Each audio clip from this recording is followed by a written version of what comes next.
have an age difference. We have life differences. This is how you should live your life. I got the faith, because to get the faith, Got it. Well, let's jump into this. this is the Old School, New School podcast.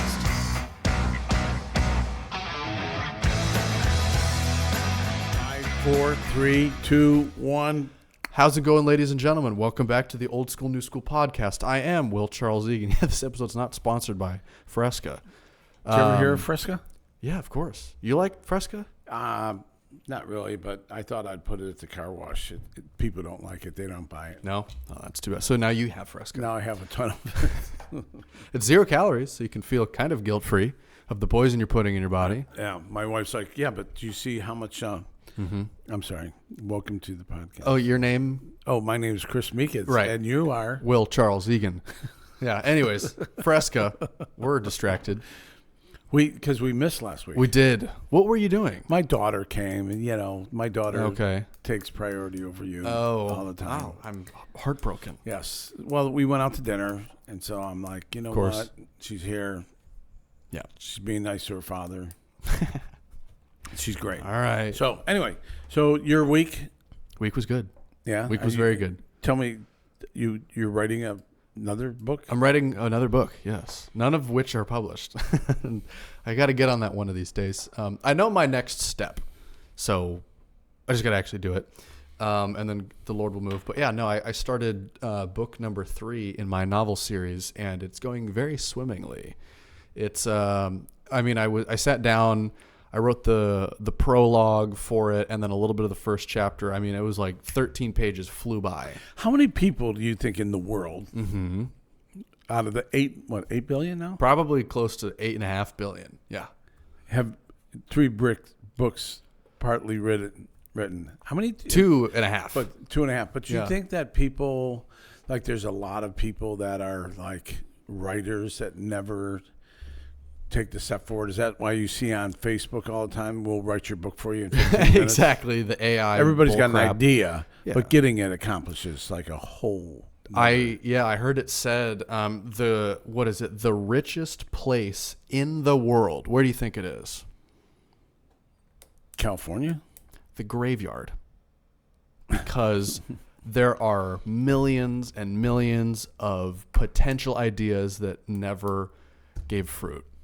I heard that and I went, how profound. How profound. But I mean, truly, it's a place where lots of people just never realize their full potential, unfortunately. And I hate that idea. And so I'm like, screw this. I'm going to actually do something about it. And I'm going to be a little bit crazy, because you have to be a little bit crazy to write 2 books. Well, and then especially a third one. You actually write them right. Word for word. Yeah, I write it all out, and I don't use a chat bot to help. Yeah. I'm making it happen.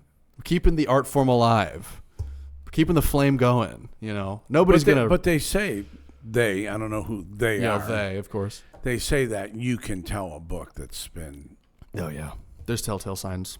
Yeah, it's got lots of M dashes, or it's As a writing snob myself, you can definitely see, like, for example, these notes that you have printed. Yes, very, very. Nobody organized. writes like this. No. A robot did this. It's evil. Yeah. It's evil, Chris. I hate it. Well, Olive. It's on its way, bro. Yep. Whatever. But it helps me to get over the fact that I never attended an English class in high school. Really? Oh, how? It was first period. Oh, you had it. You just never did it. I never went. Oh, okay. Yeah, and then they would have these assignments, and I would, boy. I would pull it out of my, and and they're like, just okay. All right, Chris. But I probably missed at least once a week, because I would go out to breakfast with the guys, right. breakfast, because we had an open campus back then. You were allowed to come and go as you please. Yep. This is insane. Now it's like you would get shot if you did that. Yeah. I mean, I threw off. Anyway. I did some bad things. I would be in jail. I mean, if my behavior now, they would have me as right, disruptive. Mm-hmm. A problem, to say the least. What are those called? Aborigine? What? Aboriginist? No, that's not. Abolitionist? Right. Yeah. What is that? That means you're like against slavery. Oh. Which I hope you're that. I think we all would hope to be that. See, you clearly weren't an English I didn't major. go to history class either. History, English, it's showing, I was Chris. just against everything. You're just against it, yeah. I was always. You're just a rebel. And now I'm like super, like I was telling you about, I have an idea and I want to run it by my pastor. And he's like, why do you want to do that? And it's like, well, because I believe in spiritual authority. I believe in, stuff like that. Mm-hmm. But anyway, hey, so your spiritual life, you were telling me about something new. What, the cabin? Yeah. Oh, yeah. I'm probably going to go after this. I've decided I'm going to do that. There is a cabin behind the church we both used to go to. I no longer attend, but it's got a special place in my heart because I grew up there. And there's this cabin out behind the church building, and it's cool. When I was in like high school, we helped like completely gut it and help with as much as a high schooler was legally allowed to do, help renovate it without labor laws getting involved. But we, helped reconstruct this place, and it's always been there. And I keep looking for, like, I'm an only child. I like to kind of become a recluse for like 4 hours in a day and just kind of You be need by your myself. window. Yeah, I need my alone time. So I was thinking around, I need a spot. So I'm like, oh, what about that cabin behind the church? I call Pastor Jordan up, the youth pastor, go, what's the story with this place? He goes, you can go whenever you want. It's pretty empty usually. So just, here, I'll give you the code. I'm like, really? He goes, yeah, you just don't burn the place down. You'll be fine. So I've been going there. I've been a ton. I've been like 4 times the past week. And I go to, worship, pray, read the Bible, journal, bring specific requests to the Lord, or just write. I was writing my book there last night. And I really believe that, one of the, we're going to talk about having other people in your life, but one of the biggest disciplines, spiritual disciplines, is getting alone with God and spending time one-on-one with Him. And not just to, oh my gosh, you just have to pray, but He releases your creativity, right? Oh yeah, absolutely. When I'm in certain environments, the lighting is perfect. It's got air conditioning. It's like this. It's truly a perfect shrine. Used multiple times during the week by small groups, right? And it's just cool. 4 walls. Right. But there's something about it. And there's woods in the back. I kind of wandered in the woods, got lost for about an hour, and found my way back. I fought a mountain lion. It was awesome. Yes. I didn't. But no, that's one of my favorite. Like, do you have a reclusive spot or like a coffee table in the morning? It was interesting because in my quiet time, I think this morning, I'm going through some issues, but with everything that's going on. And I thought, you know what? This is probably the greatest part of my day. Why? Because I get up early, usually an hour or 2 before I need to do anything, which I have nothing to do. And so, but I like to get up at 6:30, and I get a cup of coffee. I listen to my devotion. I listen to the Bible. Mm-hmm. I write out my prayer. And it's like there's this quiet thought of like, I don't have to give anything. I'm just there to just be in relationship with God and be, that's all God really wants from us, to be His friend.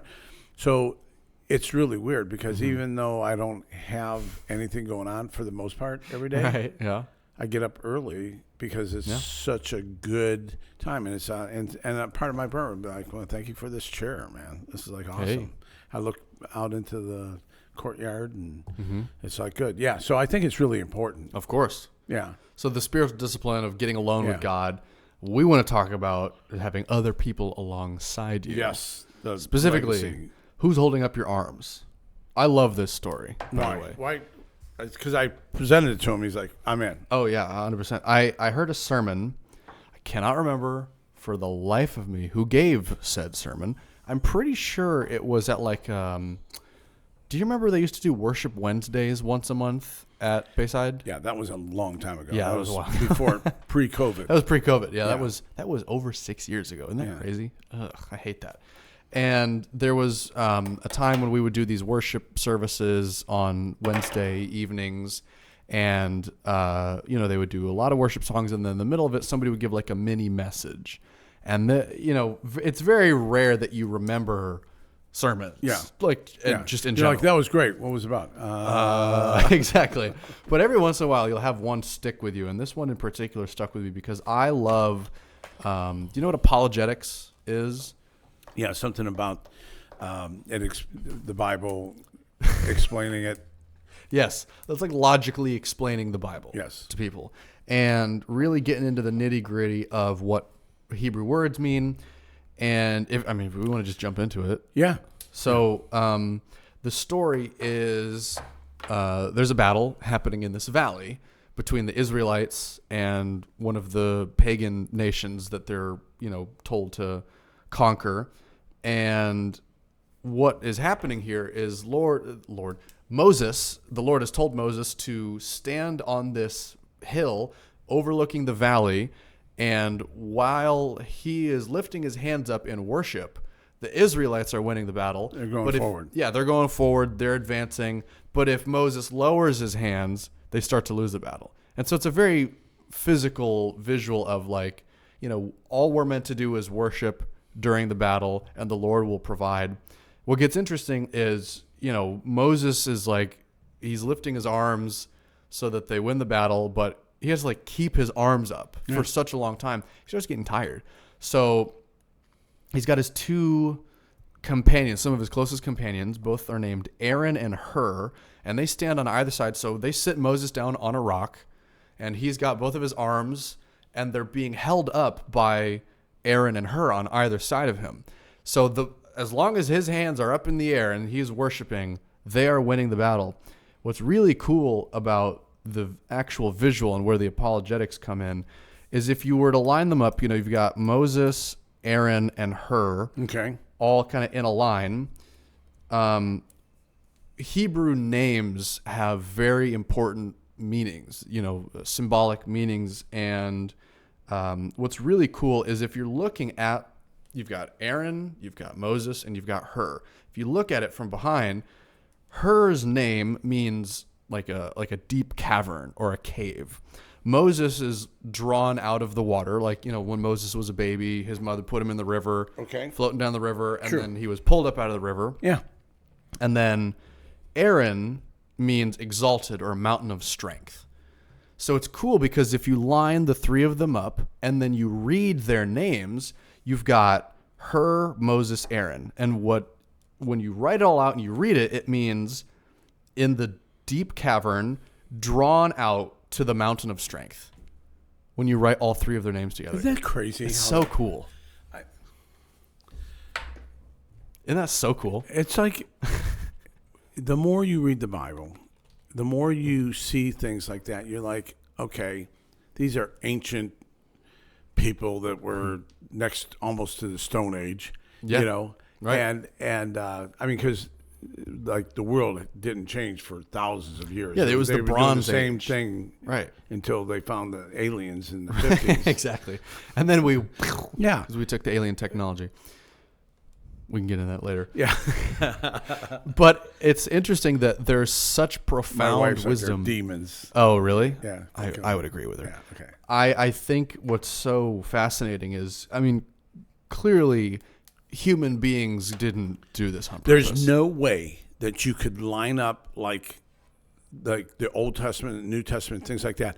And just from the logic that it makes so much sense when you sit down and go, okay, I'm going to get over all the, it's written by 66 different books and they forgot this book and all that. Yep. But if you actually read it in faith, you're like, like the whole shedding of blood. It's like, it carries through the whole Bible. Yeah. And there's no way that they could use a concordance to put that thing together. Oh yeah, absolutely not. Yeah. It's written by all these different people at different parts of the world. They didn't conspire with one another, and it creates a very telling, cohesive story. Yeah. Sometimes you're like, did they have to really put that in there? There's some nasty stuff in there. Right? One of my favorites, I think it's in Mark, where Jesus is in the Garden of Gethsemane, and there's a bunch of people with him, and then the Roman soldiers come to capture Jesus. And it tells, for some reason, it includes this little detail that this one dude, he ran off so scared that his clothes fell off of him. They grabbed his cloak to try and grab him, but he ran off naked. Yep. That's in the Bible. Yeah, you're like, why is it there? Did they need to share that part? Probably. Someday you're going to know. You're going to go, and it'll all click. Yeah. And naked didn't necessarily mean naked. Could have been. Could have been. No, probably back then it probably did. Because they have like one layer of clothes. So who knows, maybe. But it's got a purpose. You didn't have tighty whities on? No, they didn't have tighty whities. They didn't have spandex. He was no clothes on except for his tighty whities. No. See, that wouldn't have flown in the verse. No, absolutely not. But it does. Sometimes it makes you crazy. But yeah. All that said is what you just got done saying is that it's amazing when you have a scholar doing hermeneutics. Hermeneutics. Yep. Which is that the study. They spend time. The guy that I read in the morning Through the Word with this Chris, whatever his name is, and you're listening to him and you're thinking, who spends this kind of time? Yeah. Are there monks that just do nothing but this? Yeah. But there's people that have a mind for it. Yeah. Oh, just like someone that can write a book. We all have different giftings. That's right. Yeah. But anyway, so go ahead about your story. Oh, but this is the crux of it is, you're in this dark place. Hur, his name means cavern. Moses means drawn out. Aaron means to the mountain of strength. But what's interesting is you can't have that without having people at your side. Yeah. So the drawing out, the supporting one another so that your hands, and for the record, the Israelites won that battle. Hello. Yeah. Because, when you have people at your side, Moses could not physically could not have held his arms up that long without Aaron and Hur at his side. And I mean, it's a pretty straightforward message. Like, you need Christian brothers and sisters. You need people. You need people to walk, to do life with, let alone do ministry with. Right. You cannot do it alone. And it's a clear sign for, because we live in a world, it's like, you know what, I really don't need these messy relationships or whatever. But maybe Moses did great things because he was well connected. Hello. Probably. He was well connected with God one-on-one. Like we're saying, I have my cabin. And he was well connected with his brothers. So one of the things, and I know that we need to move on from this point, but I'm not going to, because that's what we do here. That's what we do here. That's right. It's our podcast. The question is, who are your Aaron and Hur? Mm-hmm. And too many times we're like, well, I don't know if I'm very good. There's some dysfunctional people here that don't really know how to commit to friendships. And I think we've mentioned it over and over again, that it's like we live in a world that it's like, well, you can't trust anybody. You can only trust family. And then it's this dysfunctional family. Yeah, so you can trust nobody. Or people that aren't believers, but you can't do it alone. And so it's like, to be in a relationship, you've got to be treated like you have to be and it's not easy. No, yeah. I mean, it's hard making friends in the world we have, let alone do it. So for a new believer, I mean, where does this begin? Are you allowing other people into your life? Because a lot of times it's like, well, I can't go. Well, no, you really can go. You just are afraid to go. Right, yeah. Don't supplement your fellowship with something like this, where it's like an online video. Well, you were talking about a group of friends that you had. You're restarting that group again, just like you're going to do something at your house. Yeah. Yeah, we're having a game night. You're not going to have a Bible study? You're not going to sit around and pray? We are going to do that on Monday, and then after that, we're going to have a game night. We're just going to hang out and have fun. On Friday? Yeah, on Friday. Because why not? See, that's messed up, man. Why? No. Why is it messed up? But it's like, oh, wait a minute. I can have someone in my house and sitting on the living room furniture that I bought for people to come over and sit on. Exactly. Right. You have this living room set up over here behind the camera. You guys got a new couch. We got a new couch. Why? Because we want to have small groups in our house. We've had so much fun and relationships, and you end up talking about a book or whatever. We call it the book club, and we have so much fun talking about it. We've become deeper friends. You end up going out to dinner. You end up going on a boat. You end up having this life, and you're like, this is amazing. Yeah. Oh, and by the way, can you pray for me while this is going on, because I'm in kind of deep doo-doo right now, and I just need someone to talk to. And that's part of the problem, and that's part of the reason why there's so many people that are how do I? It's just like, you show up You when show someone up. invites you over their house. yeah, get in the You room. can miss the first time. First time you can have an excuse. Yeah. But at the second time, they're No out. excuses. I'm like, okay, hey, Yeah. we invited them twice. They always have something more important than us. Yep. So they clearly don't want it bad enough. Obviously, yeah. Don't they know whose house? I probably need to work on that a little Oh, bit. you definitely do. But still, do they know who's inviting them? No, but yeah, true. No. And so when someone invites you to be part of something, you go, oh, okay. Well, what if they think I'm stupid? Well, okay. You can think you might be going, okay, I don't need to go do that. But too many people we're afraid. This whole COVID thing got us afraid to go into someone's house. Mm-hmm. I mean, a lot of the small groups at the church are happening at the church now, where they used to just happen in people's houses. Yeah. And they happen to church because people are like, well, I don't know. It's kind of creepy to go. What happened? Yeah. We've lost that great art of like hosting people at your house. Yeah. Yeah. It's sad. So it's about being relationship. Mm-hmm. And so also legacy, so we're talking about legacy, is built in God's presence, okay? So Exodus 33:11, did you pull that up? Of course you didn't. You have your phone if you want me to. I can take 2 milliseconds and find it because I'm a tech wizard. First I have to figure out how to get to the Bible. Oh, my God. Give me that. Give me that. Let me do it. I'm got my New Testament thing. Oh. What is it? This is Exodus 33:11. Exodus 33:11. Okay. Got it. Oh my gosh, that was so fast. You're getting a call from Belglade, Florida. Yeah. Ignore. Exodus 33:11. The Lord would speak to Moses face to face as one speaks to a friend. Then Moses would return to the camp, but his young aide Joshua, son of Nun, did not leave the tent. What is that? So it's really just being with God. And I remember there's times when Moses used to have to wear a veil when he'd come out there because he'd be shining. Yeah. And then I heard a message. It's like sometimes he wore the veil because he wasn't really shining. Yeah. And he was afraid people might see that he wasn't shining. Ooh. Yeah. Ooh. Uh-oh. But he left it was on our message today. Mm-hmm. He was saying that Moses brought Joshua with him in the tent. And he kind of showed him how he had a relationship with God.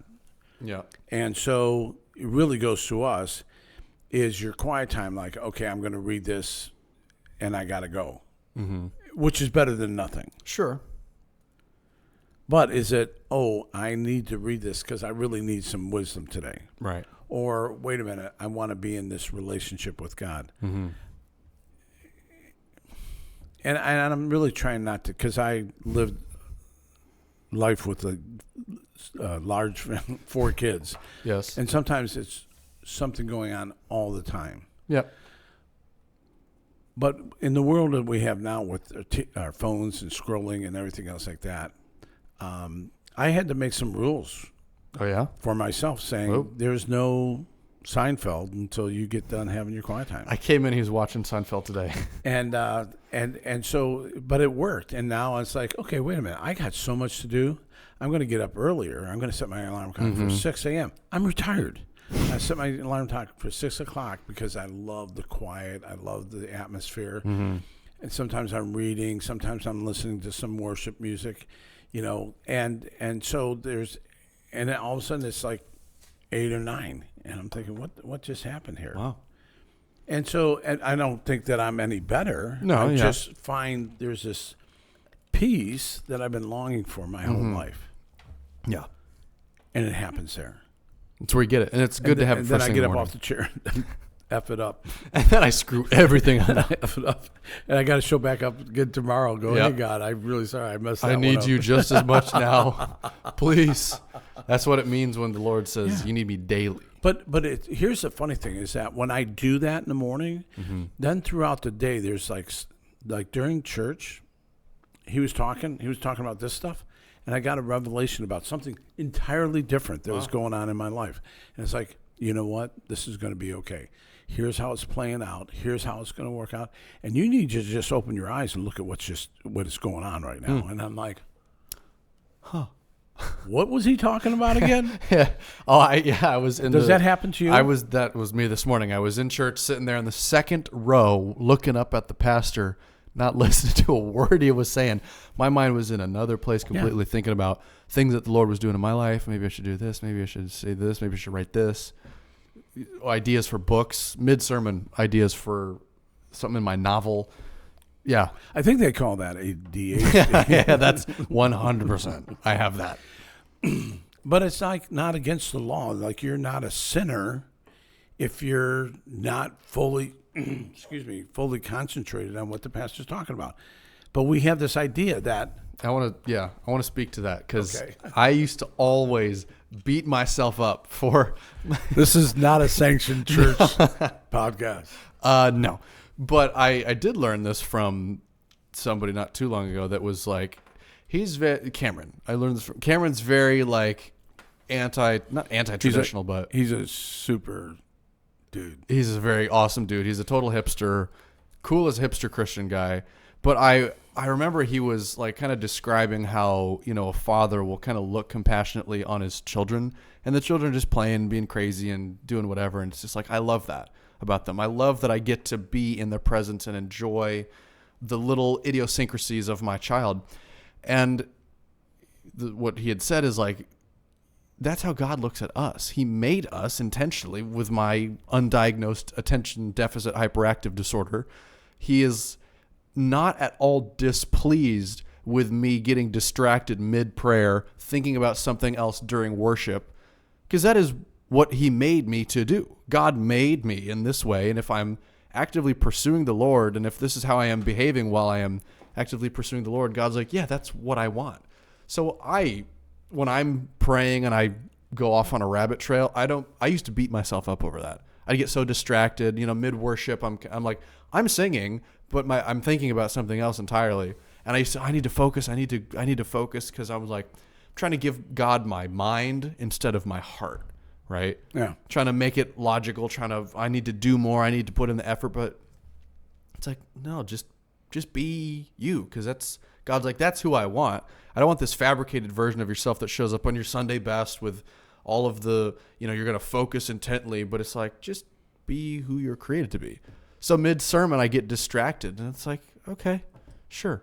I'll remember what I need to hear, and I'll write it down. But if God gives me something in the middle of a sermon because he's wired me to be crazy distracted, that's okay.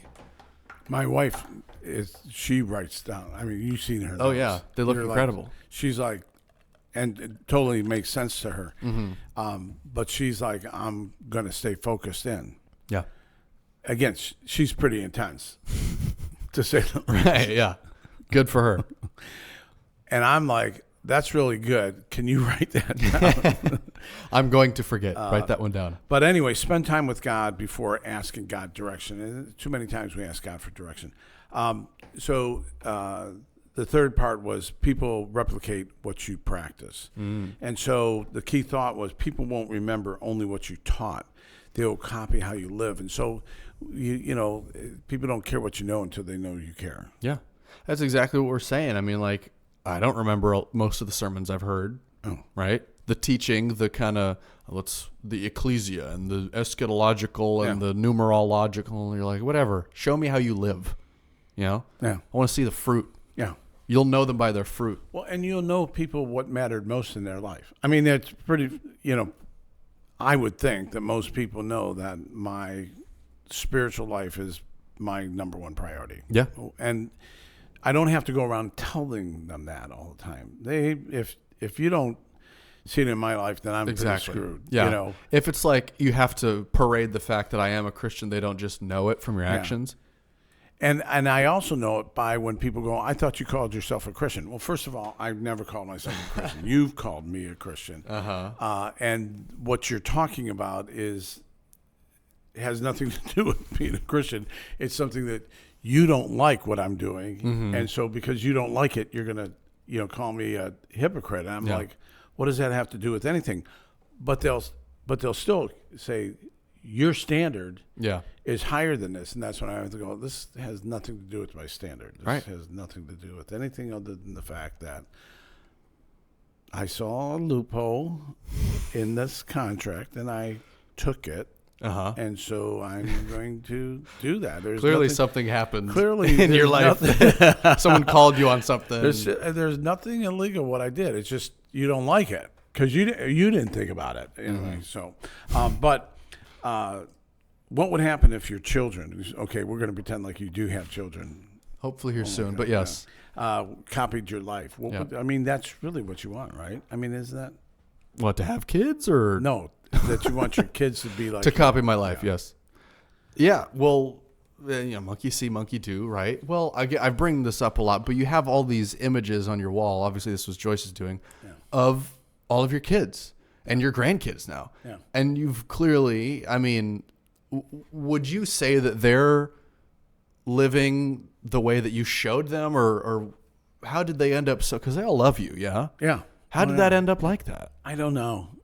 God's grace. No, actually, I tried my best, and that's where, like, a lot of times I'll think of something, and I'll apologize to them, and they're like, "No, what are you talking about? We were bad," and we deserve that because I'll take it as it's my fault. And the truth of the matter is, no, they had free will.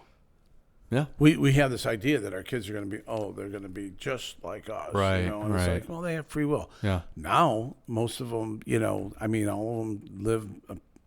I'm proud of every single one of them. So nice. So, yeah, it does wear off. But that's really where, going back to the beginning, where legacy happens. It doesn't happen because of what you told them. It was who you are. They're like, we had a story. Trying to make a decision if I'm allowed to share this or not. It's a good story. Exclude names. So I'll exclude names. I won't bring up Matt's name. And so Matt is number 2 guy. And Matt was wild in college and everything else like that. And, I mean, everybody loves Matt. So anyway, Danielle was getting married. I think this is what was going on. But I had been to Africa, okay, and I had been exposed to the orphan situation because of the AIDS pandemic. And so I came back, and I love coffee. Don't ask me where my ideas come from. Well, I think they come from the Lord. Yeah. But anyway, I think the heat is not the air conditioning is not working right now. Yeah, it is. But anyway, so I had this idea that I was going to roast coffee. I was going to buy a roaster, a coffee roaster, big machine, and I was going to get green beans. I was going to roast it. I was going to sell it and raise money for orphans, which I did. Nice. It was fun. And I had amazing coffee. And how I did it, I read a book. Yeah. I'll try anything once. Right. And I loved it until I started the garage on fire. And so, but in the middle of that, my son Matt, that was in the midst of his wildness, he's sitting on the back porch and he says, I have never been more proud to be your son than I am right now. And I'm like, what the hell are you talking about? Wow. And he says, I tell everybody about how you bought that roaster and you roast coffee and you take the money and you give it to children in Africa without any, nonprofit or anything. It's just you make money, you give it away. And I'm thinking, had I known that years ago, I would have done it years ago. Right. But it's one of the things that I believe that turns his life around and everything else like that.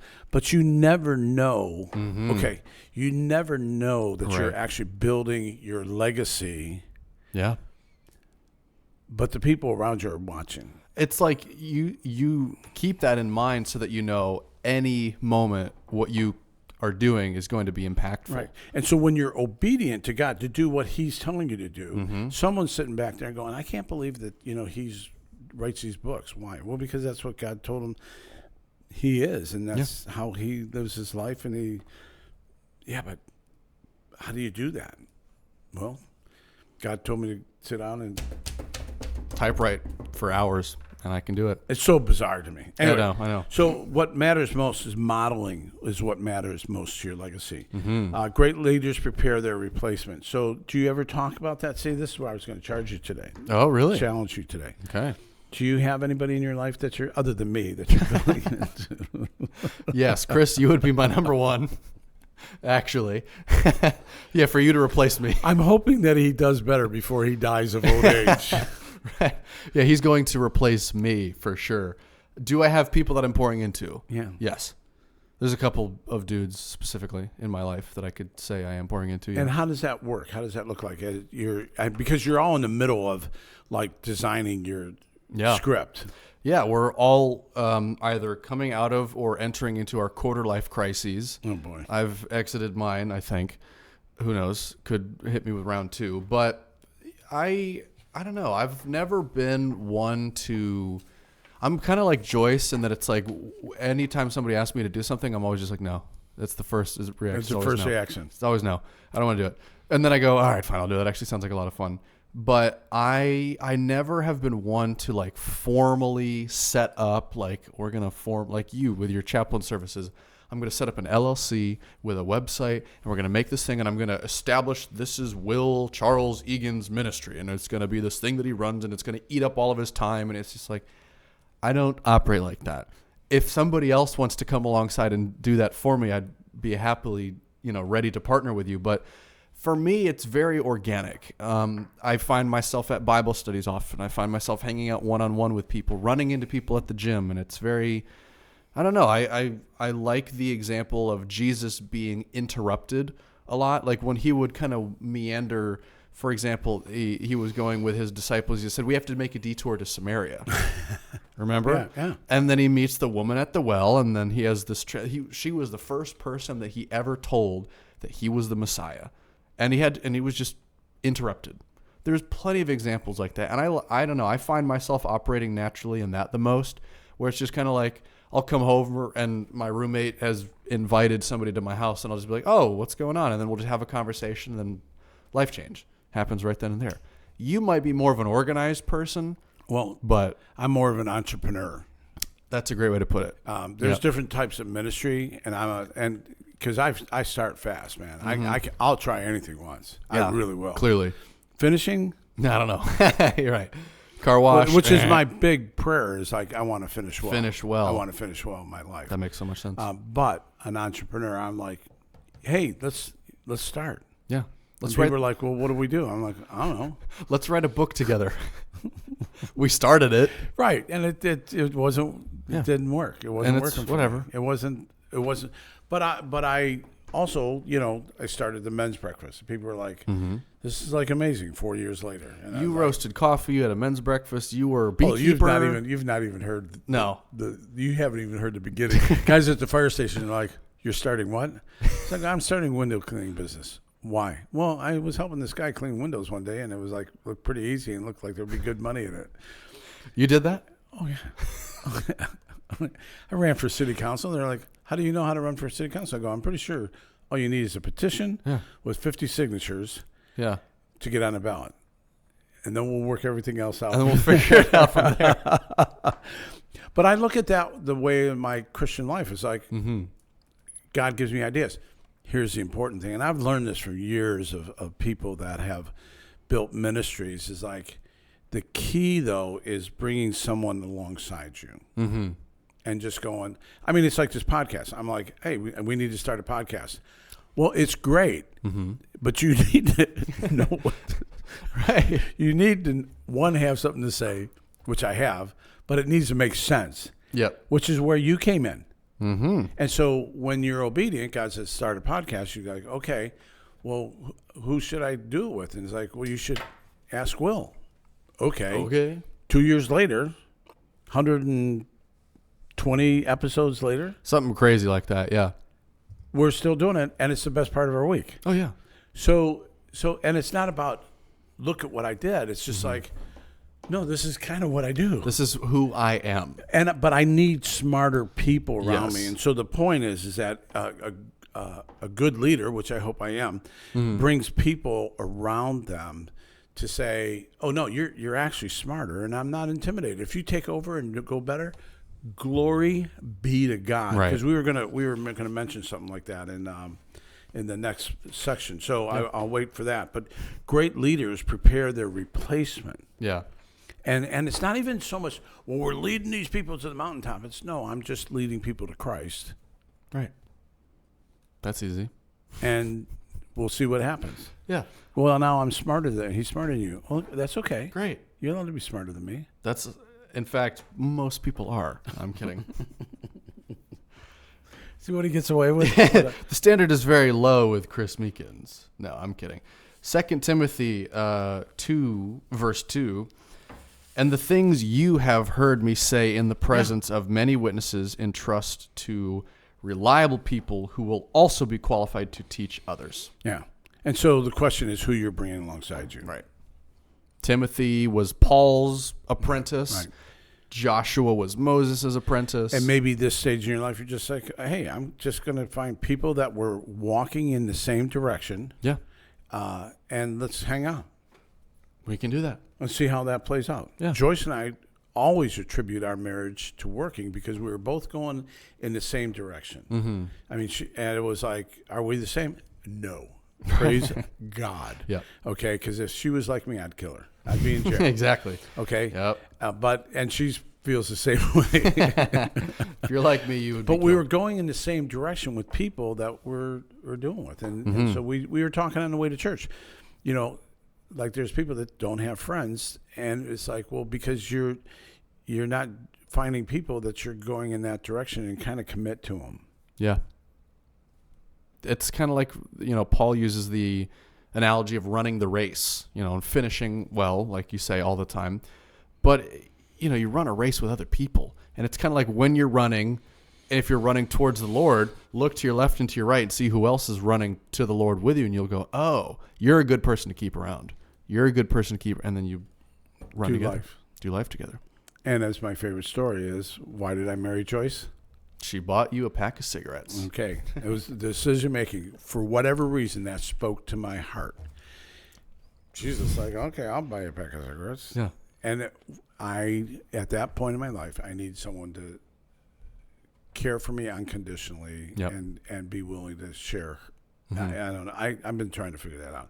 So anyway, one of the last thing is legacy lives in people. Yep. And your legacy lives in people, not in platforms. Mm. When I was reading that before, I was thinking, yes, Joe Blow Church of the Nazarene that's got 45 million people in it. Right. Guess what? There's going to be a day that someone's going to do something stupid, and there's going to be 45 people in there. Right. Blockbuster. Went out of business. Yeah, it was like on every corner. I remember it. Yeah. And all they could have done is said, oh, we're going to do like Netflix. Yeah. And could have been Superstar, but they're like, nah, that's stupid. They're going to not adapt. Yeah. So when you put in platforms, but you put in people, you really have legacy. Because Blockbuster put it in the platform. Yeah. They were thinking, well, this is our thing, bread and butter. We're going to stick to it. Yeah. We own our own building. We're building plazas. I knew this guy. He's still mad at me, so I can't say his name. But he would build into people's lives, two at a time. And then they'd build it two at a time. Mm-hmm. And he had this amazing ministry that reached, all Northeast Ohio, and if not across the country. Nice. But he built in people his basic foundation. Yeah. And it's amazing to think of that. And I still, I was young, stupid, entrepreneur Christian that when we think, when pride gets in our way, we do stupid stuff. Yep. But if you look at that, he was into empowering other people. Yeah. The other thing that I wanted to bring up is like the application is that you can celebrate victories that you won't personally enjoy. And one of the things that I think that has always worked well for me is I'm not intimidated by someone else's success. Okay, yeah. Did you ever think of that when someone else is, and there's people like, oh, well, who do they think they are? I can't have them around because like Elon Musk. Right, yeah. I can't invite, if he's the Elon Musk of Bible studies, I can't invite him to mine because I'm going to get overshadowed. Right. And so I can't have that. And I can't be, he thinks he's so smart and whatever. But the truth of the matter is that, when you're around more, you get to participate in people that are doing great things. They invited you into the party. Yeah. And that's the example that is laid out, in the beginning of Joshua, right after Moses has died, because Moses and all of that generation were told that they weren't going to enter the promised land. And there's a verse here in Hebrews 11:13 says they did not receive the things promised. So, Abraham, Moses, even Joshua, they all looked ahead to what was Christ's, death, burial, and resurrection.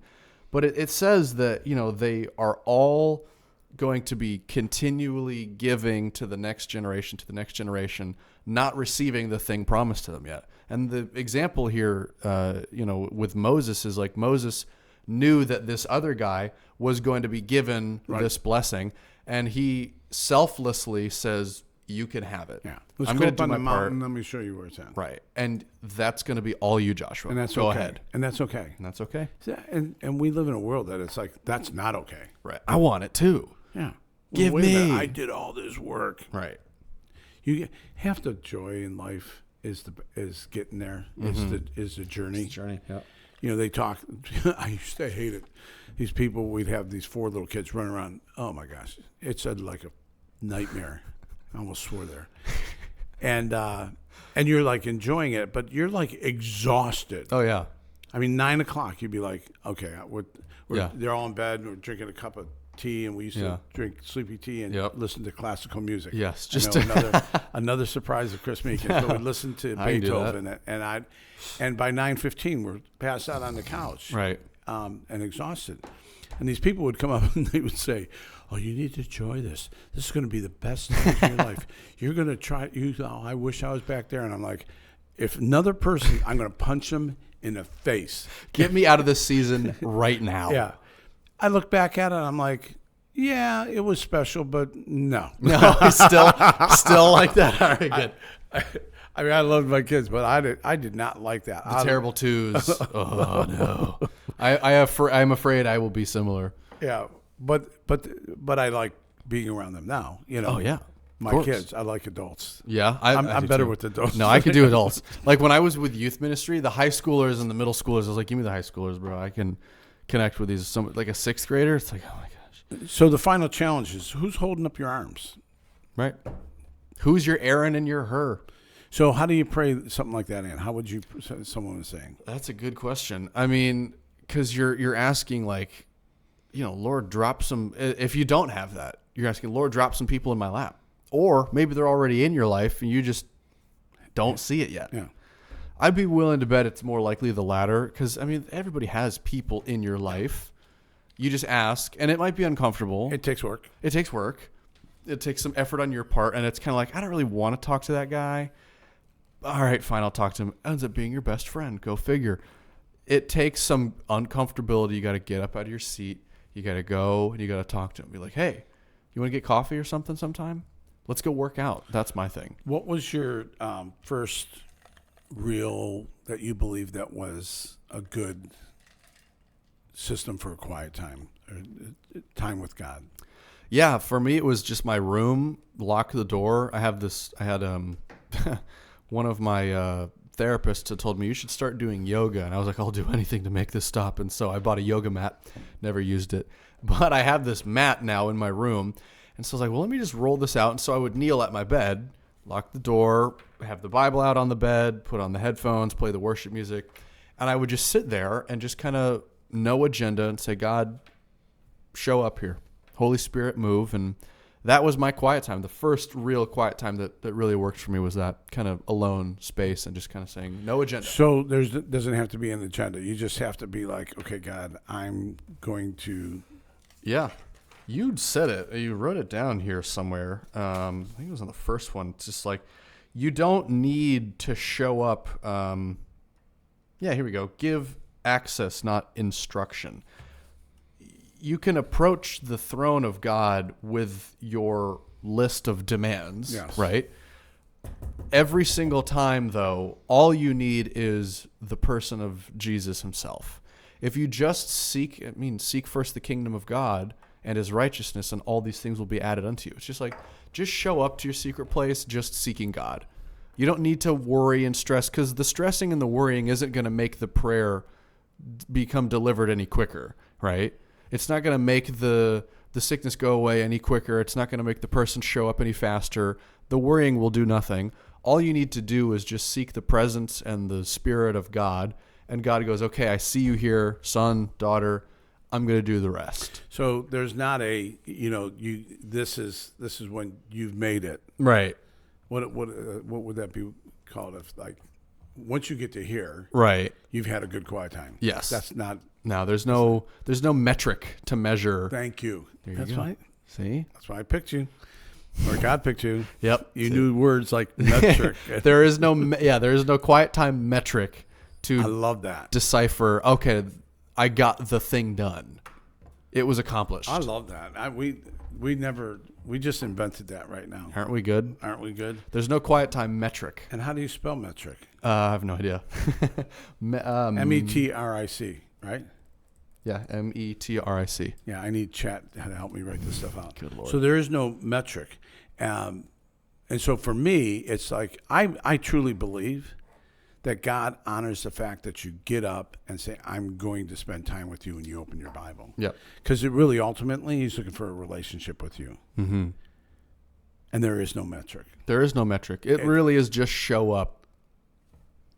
I think I'm gonna get a message on that. Oh yeah? Yeah. That's good. I'm glad you wrote that one down. I like that.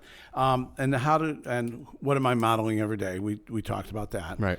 Just be the person that you think God wants you to be. And we go back to identity. Yep. Braveheart. Yeah. And live it at a 10. And so quickly explain. So to be at your fullest potential, imagine there's a metric of 1 to 10.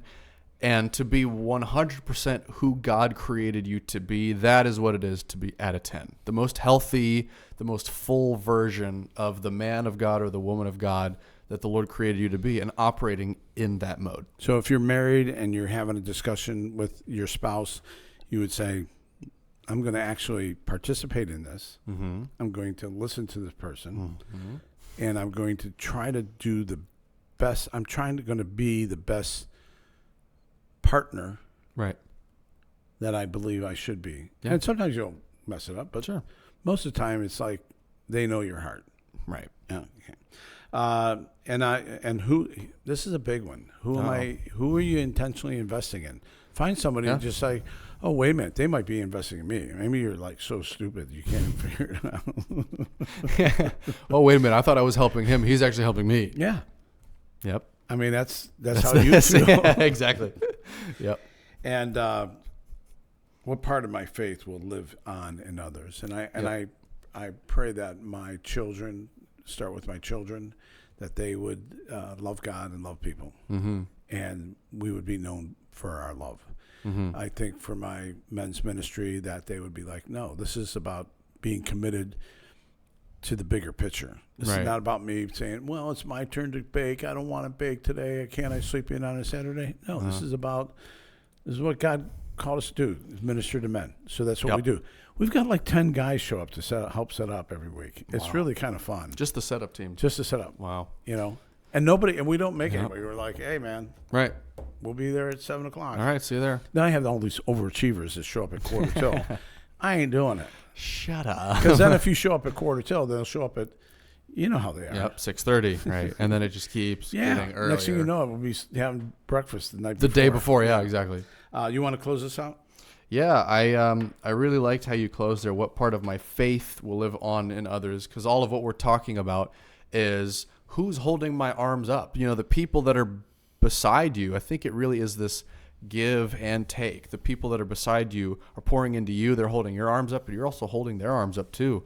So the discipleship relationship is very much a back and forth. It isn't just like, that's why I love the proverb iron sharpens iron, because truly that's not true. Like a millstone sharpens iron. A piece of rock that's harder than iron is right, because you need something that's harder than the actual iron to scrape at it and to make it sharper. But it does it intentionally. It includes iron sharpens iron, because the both of you are peers that are walking alongside one another, that are at equal standing, and you're both sharpening one another. And so really the people that are at your sides that are holding your arms up are learning just as much from you in that exchange as well. Yeah. In my case, and a lot of from the older perspective is it's like finishing strong. Mm-hmm. Because you can get really, really lazy really fast. You know, you got some money in the bank, you got nowhere to go, everything's kind of in order. I mean, you come into my house and everything's in order. Yeah. So you'd be like, oh, you don't have to worry about anything. Well, no, you're not married to Joyce. So, okay. Uh-huh. I pray to God that nobody hears this. My wife never hears this. No, it'll be fine. So someone called the other day. Uh-oh. Someone called the other day, and they're like, hey, what are you guys doing tonight? And I said, well, I'm just watching a cowboy movie. It was yesterday. Okay. And Joyce is changing the light bulbs in the fixtures. And he's like, what? And he's like, she's changing these light bulbs in the fixture. Yeah. And he's like, why? I'm like, well, why not? They were perfectly operational light bulbs. Oh, yeah. Yeah. But these, I think, are somewhat will work with the dimmers better. I don't know. Men would be like, well, if it's light not bulbs. broke. Yeah, don't fix it. It's a light bulb. What are we doing? But it works better now. Oh, great. Good. Praise God. And here's the great thing. If you're one of those people and you know it, it's okay. Do it. It's just that, just don't ask me to do it. And if you do ask me to do it, you're like, hey, I really do need your help. This is really important to me. Can you help me? Okay, I'm going to do it. But if you think that I'm going to do that on my own, no, it ain't going to happen. No, that ain't going to happen. If our house is another perfect example. If I didn't live at that house with my roommate, the TV would still be on the floor. The rooms would be unvacuumed. It would just be, there'd be crap everywhere. It's just, we complement each other. That's just how it works. We're holding one another up. Right. And he's a smart dude. He's a sharp guy. Okay, so we totally screwed up our whole podcast. It's been an hour. Are you serious? It's been 56 minutes. Oh my gosh. See you next week. Peace.